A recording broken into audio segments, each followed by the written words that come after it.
Do you have a headache that is one-sided headache, however it's associated with red eye, teary eye, runny nose, or droopy eye? Today we're going to be talking about hemicrania. It's a type of autonomic headache that is totally different than migraine headaches, and we have a lot of patients that they come to us and they are diagnosed with migraine headaches for years and treated for migraine headaches without any benefit, and the reason because they are misdiagnosed and they end up having hemicrania. Now, hemicrania, as we said, it's an autonomic headache. The cause of it, the origin of it is the hypothalamus and the autonomic nervous system. That's why we see extra symptoms other than what we see with migraine headaches. Typically, it affects females between age 30 to 40.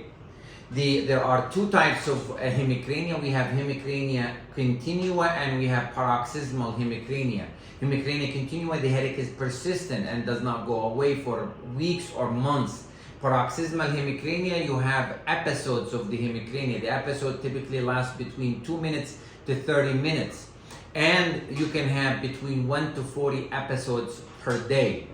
Now the headache usually, it's always on one side, typically around the eye. It could be behind the eye, above the eye, on the side of the eye.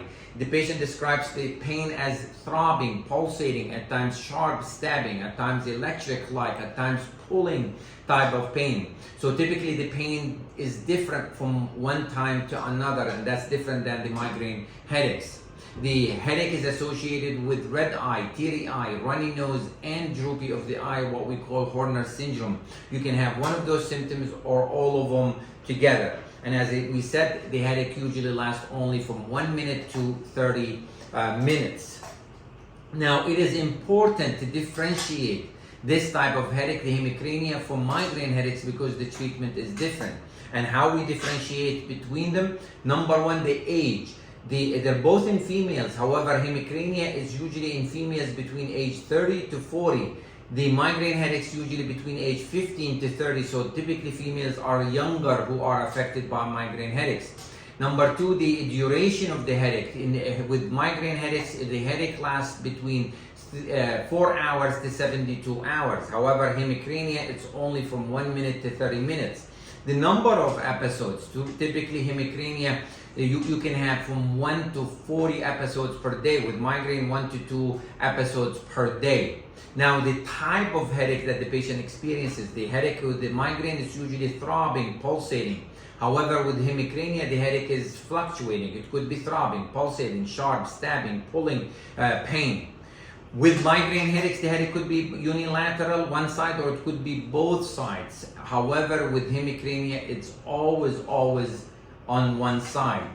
And most importantly, the other autonomic features that we see with hemicrania, we see red eye, teary eye, runny nose, droopy eye. We do not see those with migraine headaches. So these are the differentiating features between the two types of headaches. Now, how do we diagnose hemicrania? It's based on the clinical history and the physical examination. So we get the clinical history, especially the autonomic features that are associated with the headache. We do the physical examination and we look for those autonomic features, which is red eye, teary eye, droopy eye, or what we call Horner syndrome. However, we always order an MRI of the brain and at times MRA of the brain to check for the blood vessels with the hemicrania, unlike migraine headaches, because migraine headaches typically MRI is not indicated. With hemicrania, MRI is indicated not to confirm hemicrania, but to confirm that the patient does not have anything else mimicking those symptoms. But at the end, the diagnosis is based on the clinical history and the physical examination. Now, the treatment. This is the type of headache that responds very well to indomethacin. Indomethacin is a type of NSAID. However, we use it specifically for hemicrania. We use it as diagnostic and therapeutic, meaning is we use the hemicrania. If the patient responds to it well, then it's most likely hemicrania. If they do not respond to indomethacin, it makes us think about another diagnosis. But hemicrania does not respond well to migraine medications. That's why the patient can be misdiagnosed and goes for years without benefit from the treatment. Indomethacin is the treatment of choice. So again, if you have this type of headache look at the other features, especially the autonomic features, and question that you might have hemicrania and not migraine headache, because the treatment could be totally different. Thank you.